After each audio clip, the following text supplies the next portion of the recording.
최근에 보면 그 야당의 네. 이제 후보들 가운데 홍준표 대표가 이재명 후보를 공격하기 시작하더라고요. 전부터 그랬어요. 아니 근데 좀 노골적으로. 아, 그래요? 네. 근데 이제 홍준표 대표는 저랑 고향이 같거든요. 아, 그러시죠. 네네네. 창녕. 네, 창녕. 그리고 또 옛날에 뭐 모래시계 검사할 때 제가 MBC 그 마감 뉴스 때 아, 출연도 그렇구나. 하시고 그랬었는데 아무튼 뭐 유머러스 하시면서도 좀 아주 특이한 분이시죠. 특이한 분이죠. 이분이 공격을 시작한다는 것은 좋은 징조인가요? 무슨 의미냐? 아, 드디어 야당이 이재명 후보에 대해서 뭔가 이거 안 되겠는데 이제 두려움을 느꼈다? 그런 신호라고도 저는 해석을 해요.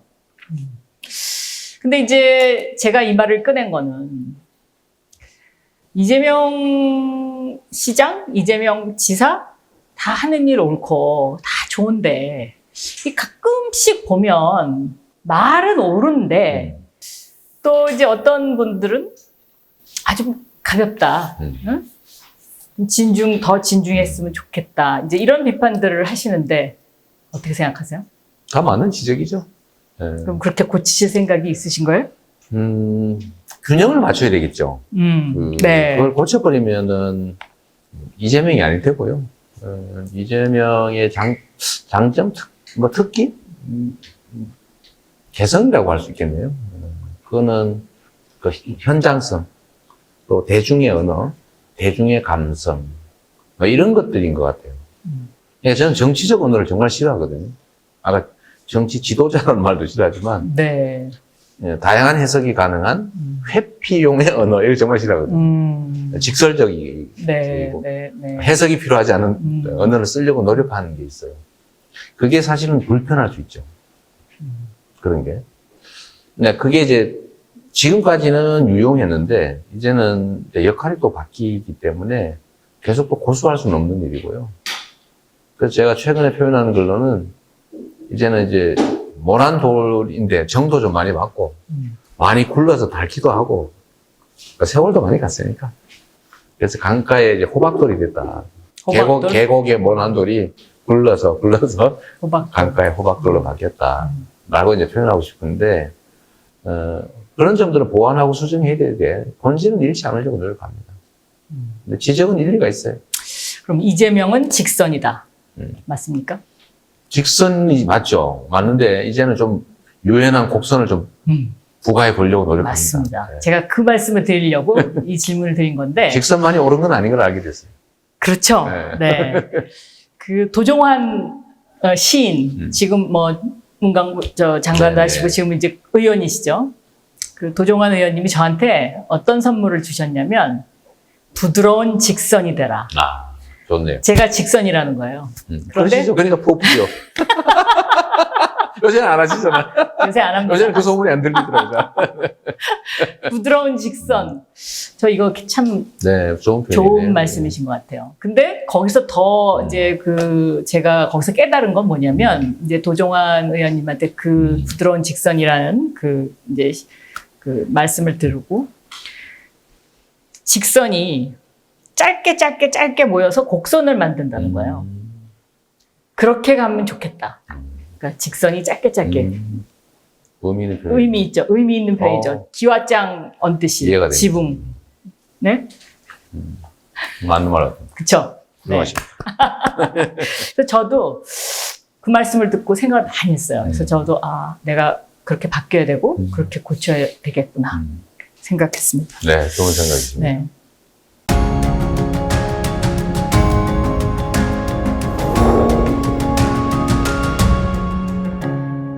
또 이재명 지사, 이재명 후보 하면 생각나는 게 기본소득, 기본주택 뭐 이런 겁니다. 네. 저는 우리가 준비해야 되는 것이고 또 미래에 필요한 것이다 라는 데는 동의합니다. 그런데 이제 민주당 의원들 중에 좀 이제 상당수가 이거 기본소득 이거 안 돼. 예? 이제 반대하시잖아요.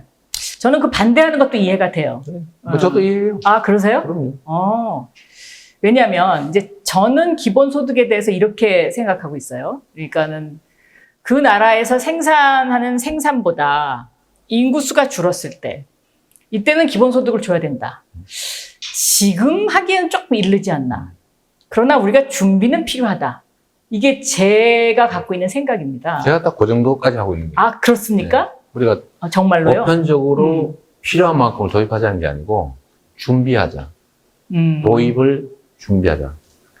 체감할 수준의 소액으로 하는 거죠. 지금 완전하게 할 수 없습니다. 그러니까 이제 가장 문제가 예산 문제이지 네. 않습니까? 그래서 이제 제가 지난번에 서울시장 선거 나갔을 때는 출발 자산이라는 개념을 얘기를 했었죠. 그러니까 소위 이제 말하면 기본 자산. 기본 자산. 네, 그러니까 네. 기본 자산을 무이자로 대출을 해드리고 성공하면 나중에 다시 원금만 갚는. 이제 이렇게 되면 예산 문제가 해결되니까 그렇죠. 그것도 저는 뭐, 네. 그렇게 생각을 했었는데 자산과 금융의 중간 형태. 그렇습니다. 아주 훌륭하네요. 네.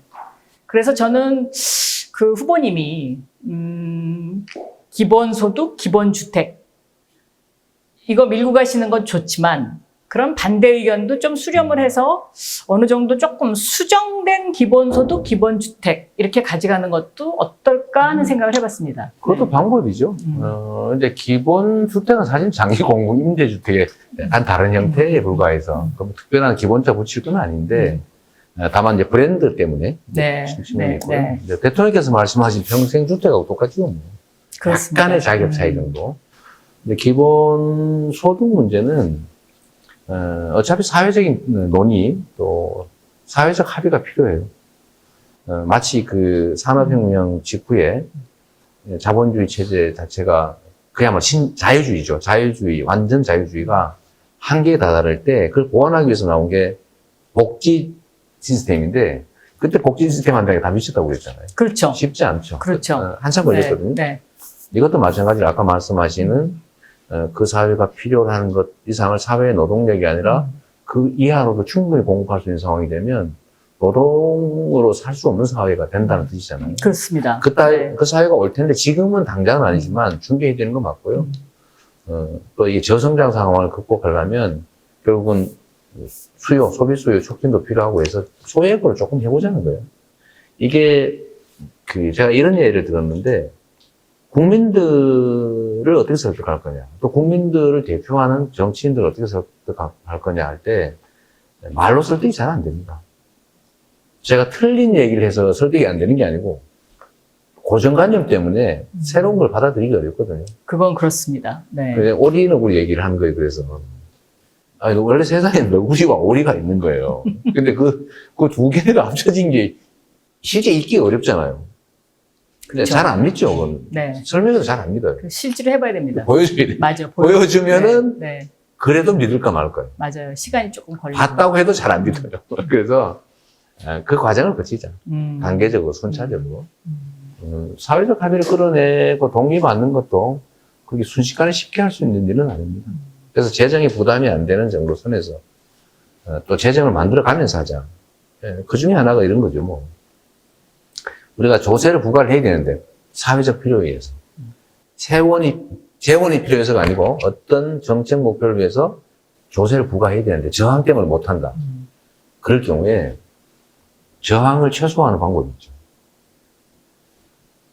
재원 때문에 하는 게 아니니까 세금을 부과하되 재원을 국민에게 똑같이 공평하게 배분해주면 저항 강도가 확 떨어지죠. 그 대표적인 게 탄소세예요. 탄소세 부과해야 되잖아요. 네, 부과를 안 하면 지금 탄소 제로 사회를 재개할 수가 없어요. 힘듭니다. 반드시 탄소세를 부과해야 됩니다. 해야 되는데 저항이 있잖아요. 물가 오르고 화나잖아요. 그래서 견디고 싶거든요. 수술을 거부하는 환자처럼. 그래서 그럴 때는 이걸 전부 똑같이 도로 그냥 다 나눠주는 게 그게 기본소득이죠. 예를 들면 그런 방법. 토지세. 지금 우리 부동산 투기 막으려면 보유세 올려야 되잖아요. 그렇죠. 올리면 저항 때문에 못 올리잖아요. 대신에 다 보유세를 거둔 다음에 그거 다 돌려드리겠습니다. 라고 하면 저항이 확 주는 거죠. 그러니까 일종의 이제 미국에 세금을 쭉 내고 내가 이제 리타이어 한 다음에 그 내가 낸 세금에 대해서 돌려받는 돌려받는 만큼 네. 돌려받는. 그런 개념으로 지금 이것을 하시겠다 이제 이런 뭐 거죠. 그런 측면도 네. 조금 있죠. 음. 조금 있고 저는 이제 여러 가지 복합적으로 그 소득 불균형이 너무 심하다. 어떤 형태로든지 조세로 재분배를 좀 강화해야 된다. 복지도 늘려야 된다. 조세 부담률도 올려야 된다. 이게 당위예요. 이거를 해결할 수 있는 수단은 여러 가지가 있겠지만 그중에 제일 효율적인 수단이 저는 이게 기본소득이라고 보는 거죠. 사람들이 잘 동의 안 하지만. 제가 조금 동의가 됩니다. 설명을 들으니까. 네네네. 이렇게 해서 조금씩 또, 또 설득하고. 점진적으로 동의하고. 이제 바꿔 가시겠다. 네, 옛날 같으면 제가 우격다짐을 했을 텐데. 많이 변하셨어요? 맞아요. 네. 그게 더 빠르다는 걸 알게 됐죠. 네. 현실적이고. 네. 세상 일이 마음대로 안 된다. 근데 저는 이제 그 기본주택은 조금 생각이 달라요. 왜냐하면 우리나라 국민들이요, 내 집 갖는 것, 그 꿈이 굉장히 강하다고 생각하거든요. 맞아요. 네. 그래서 이제 저는 그렇게 어떤 임대주택 쪽으로 너무 비중을 두는 것보다는 하긴 해야 되지만, 차라리 정부가 토지를 무상으로 제공하고 이제 아파트 건축비만 받는 반값 아파트, 이제 그 개념으로 좀 가야 되지 않냐. 근데 그 반값 아파트는 평생 딱 한 번만 받을 수 있게. 이제 기본주택, 그러니까 장기 공공임대, 고품질 장기 공공임대 주택인데, 네. 이거를 늘리는 거를 제가 기본주택이라고 이름을 붙인 것이고, 이제 중산층도, 그러니까 영세서민만 할 수 있잖아요, 지금은요. 네. 중산층도 선택할 수 있게 해주자. 라고 하는데, 이게 예를 들면 내 집 마련의 꿈을 없애거나 줄이는 게 아니고요. 더 용이하게 내 집 마련을 하게 해주려고 하는 겁니다. 무슨 말이냐면, 지금 우리나라가 공공임대 비중이 너무 작은 게 시장의 안정성을 저해하고 있는 거예요. 너무 시장화돼 버린 거죠. 사람들이 피할 길이 없어요. 무조건 시장에서 집을 사든지 임차를 해야 됩니다. 지금은 좀 그렇죠. 네. 무조건. 왜냐하면 영세서민은 아닌 자격이 없어요. 네. 네. 5%도 안 되니까. 4.7%? 네. 이거를 저는 이제 일단 10% 정도까지만 올리자. 시장 전체를 임대로 바꾸자는 게 아니고 안전판을 만드는 거예요. 누군가는 시장 참여자의 5% 정도는 굳이 시장에서 집을 사지 않고 굳이 시장에서 임차하지 않고도 공공 영역에서 저렴하게 구할 수 있는 기회를 주면 시장이 안정화되죠. 근데 이제 그게 이제 그 오스트리아 같은 경우에 이제 그걸 잘 하잖아요. 근데 전체 한 20% 되지 않습니까? 네. 네. 만 40% 된데도 대개 한 10%좀 넘는 수준이라고 해요. 저희도 제 목표는 한 10% 정도. 10%. 네. 그러니까 한 100만 가구 정도 하면 좀 넘기면 10% 정도 도달하거든요. 우리가 2,300만 가구니까 네. 한 150만 가구 정도 추가 네. 하면. 지금 당장은 많아 보이는데 전체 주택 물량에 비하면 얼마 안 되죠. 그리고 이제 또 기업하시는 분들이 좋아하시는 분도 있어요. 그런데 이 노동자 출신 그렇죠. 대통령 친노동 반기업 이렇게 그거 우려하시는 분들이 많으시더라고. 그거는 기후예요. 우리는 이제 보통 이제 이분법에 익숙해가지고 친노동 그럼 반기업 이렇게 생각해요. 근데 저는 그렇게 생각 안 하거든요. 저는 친노동 친기업이에요. 저는 그거 알고 있어요. 그러니까 굉장히 그 부분에 있어서 유연하시고 합리적이라는 걸 알고 있는데 기업하시는 분들은 약간 좀 두려워하시는 분도 있어요. 경험하지 못한 분들은 그러고 제가 그 매경에서 조사한 거 있는데요. 중소기업 임원 오시면 대기업 임원 오시면 투표를 했어요. 저번 광역선거 끝난 직후에 가장 친기업적인 광역단체장 누가 1등 했을 것 같아요? 제가 압도적으로 1등 했어요. 37표인가 받았어요. 다른 데는 뭐 14표 이렇게. 실제로 왜 그러냐면 제가 성남시장을 8년 하면서 보여준 것 때문에 그러죠. 저는 특혜 뭐 이런 소리 들어도 전혀 신경 안 쓰고 할 일 다 하거든요. 용도 변경해서 기업 유치하고, 또 시유지 싸게 장기 임대해서 기업 유치하고, 그러면 저를 공격하잖아요. 특혜를 줬으니까 뭔가 혜택을 받았겠지, 부정거래 했겠지. 그 중에 하나가 지금 최근에 성남 FC에 뭘 했느냐 하는 거예요. 고발하고 고발하죠. 예. 제가 해라. 내가 그럴 줄 알았어요. 그때 특혜 줬다고 욕할 줄 알았거든요. 특혜, 혜택을 안 주면 기업이 들어올 이유가 없지 않습니까? 기업도 혜택이 되고, 지역 경제에도 도움이 되고, 재정에도 도움이 되면, 모두가 행복하면 해야 되는 일이지. 근데 의심받을까 봐 안 하잖아요. 저는 그런 거 과감하게 해요. 그래서 기업인들, 고위, 그러니까 임원급들은 저를 아는 사람들은 되게 우호적이고요. 저는 기업에 대해서는, 기본적으로 일자리는 기업이 만드는 거고, 자본주의 시스템의 중심은 기업이고, 정부의 역할은 기업의 자유롭고 창의적인 활동이 가능하게 해주는 것이다. 혁신이 가능하도록 보장하는 게 정부 역할이라고 보거든요. 그래서 규제 문제도 마찬가지로 경쟁을 제한하는 규제는 철저하게 많이 풀고 경쟁을 강화하는 규제는 늘려야죠. 그렇습니다. 네. 그 규제 완화 일방적으로 하면 안 돼요. 그건 그러니까 강자들의 놀이터를 만들기 때문에. 맞습니다. 네. 그러니까 뭐든지 균형을 맞추는 거 이게 제일 중요한 것 같아요. 근데 그 균형감이 있느냐 이제 이것에 대해서 국민들이 아시는 분도 있고 모르시는 분도 그렇죠. 있고 또 국민의 생각이 어떠냐에 따라서 그 균형감이 또 운동장이 기울어 보이기도 하고 뭐 이런 것 같은데. 그래서 해결 방법이 딱 있어요. 네. 우리 장관님이 중소기업인들한테 인기 많잖아요. 아니라고 한마디 해주시면 됩니다. 내가 봤더니, 그래서 내가 같이 하기로 했다? 이렇게 얘기해 주시면 간단하게 해결됩니다. 맞잖아요. 직접 체험 못하면 간접 체험이라도 하게 하는 거죠. 그 인생 중에요. 여러 고비가 있으셨지만 최근에 있었던 대법원 판결 저는 이게 가장 절체절명의 순간이었지 않을까 이렇게 생각하거든요. 객관적으로도 그렇고 주관적으로 심리적으로도 사실 그렇죠. 사느냐 죽느냐 저는 기로에. 사실 정치인으로서의 생명이 끝나는 건 별로 두렵지 않은데요. 경제적인 파산이 제일 두려웠으니까요. 어떤 경제적 다른 경우가 좀 다른데, 제가, 예를 들면 지사직을 잃는 거, 이런 거야. 안 하면 되니까. 앞으로 정치를 못 한다. 다른 거 하면 되니까. 그건 문제가 아닌데, 제가 경기도지사 선거 비용 반환받은 38억 원을 물어내야 되는데, 남들이 모르는 부분이에요. 그러면 제가 가진 전 재산을 내고도, 파산이죠, 파산. 평생 신용불량 파산자가 되는 거죠. 일도 못하고. 그게 제일 끔찍하더라고요. 정치인이 이제 그 국민들한테 각인되는 순간이 있어요. 이제 예를 들면 제가 생각하기에 이제 문재인 대통령께서는 노무현 대통령께서 돌아가셨을 때 그때 국민들에게 보여줬던 그 순간순간의 표정과 상황.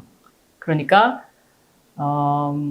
냉정하면서도 깊은 슬픔을 절제하는 모습. 그 굉장히 인상적이었거든요, 저는. 근데 이제 예를 들면 이재명 후보님의 경우에 성남시장 모라토리움, 경기도지사 계곡 정리, 이런 어떤 방점이 찍혀 있는 순간들이 있었는데 여기에 또 하나를 더 한다 그러면 저는 그 대법원 판결을 앞두고 그 법정을 걸어 들어가는 이재명 후보, 그러니까 이재명 경기도지사의 모습이 아닐까 그런 생각을 합니다. 왜냐하면 저 가슴이 탈 텐데, 네? 근데 어떻게 아주 담담하게 걸어 들어가시더라고요. 제가 그걸 보면서 저분이 지금 심정이 어떨까? 그때 무슨 생각하셨어요? 의외로요. 네. 제가 상식을 믿는 사람이에요. 저는 정말 험한 상황을 많이 겪었잖아요. 그러면서도 제가 깨우친 게 있는데 사필귀정. 사필귀정. 진짜 그걸 제가 믿거든요. 그걸 믿지 않으면 견디기 어려워요. 그래서 저는 우리나라 대법원의 양심을 믿었죠, 나름은. 대법원의 양심을. 제가 겪어본 우리나라 사법제도. 최소한의 법적 양심. 근데 그래도 불안하잖아요. 그렇죠. 그 불안은 떨칠 수가 없는 거죠. 네. 그건 이제 가장 그 깊은 밑바닥인데, 그건 이제 각오하는 거죠, 미리. 모든 걸 다 잃을 경우. 뭐, 거기는 이제 마음의 대비는 하고. 다만 또 한편으로는 우리 사법제도를 믿고.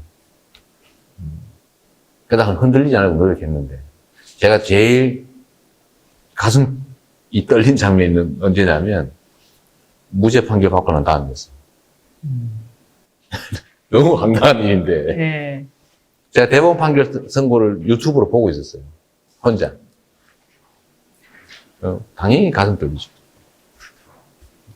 무죄 선고를 했어요, 대법원장이. 그냥, 그래, 뭐, 예상대로. 이렇게 생각을 했는데, 그 다음에 정말 가슴이 아플 정도로 충격적인 장면이 뭐냐면, 대법관 5명이 유죄라고 선언하는 순간이었어요. 7명은 무죄라고 했는데, 5명이 유죄라고 합니다. 그쵸. 그 당시에 네. 한 사람. 5명. 그래서 제가 그때 어떤 생각이 들었냐면, 야, 이 나라 사법제도가 정말 위험하구나, 이 생각이 들었어요. 위험하다. 유죄 이유는 그거예요. 허위 사실을 공표했냐인데, 당신이 대중들이 하기로 기대한 말을 하지 않음으로써 거짓말을 한 것과 같은 걸로 평가된다. 죄형 법정주 위반이죠. 십자가 밟기를 요구한 거예요. 너 표정 보니까 그거야. 그거야. 왜 아니라고 말 안 했어? 그러니까는 거짓말 한 거야. 이 판결을 5명이 동의했다는 거예요. 그래서 참, 이게 사법도 정치에 가깝구나 하는 생각이 들었습니다. 때론 그렇죠. 저는 그렇지 않을 거라고 믿는 편이었거든요. 제가 법사위에 좀 오래 있었잖아요.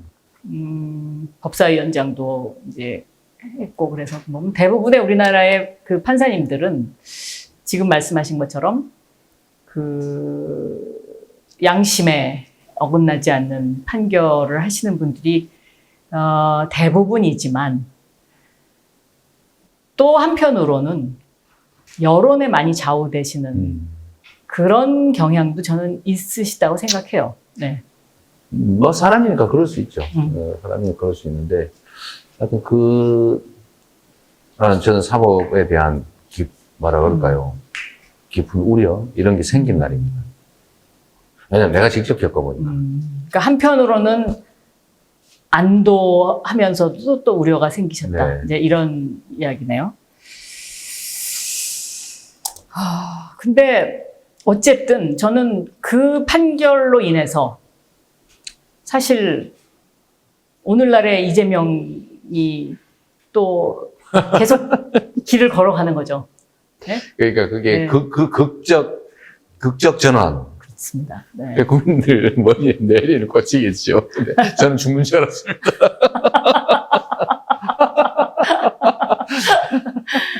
지금 이렇게 웃으시지만 네. 그때는 정말 애간장이 타셨을 것 그럼요. 같아요.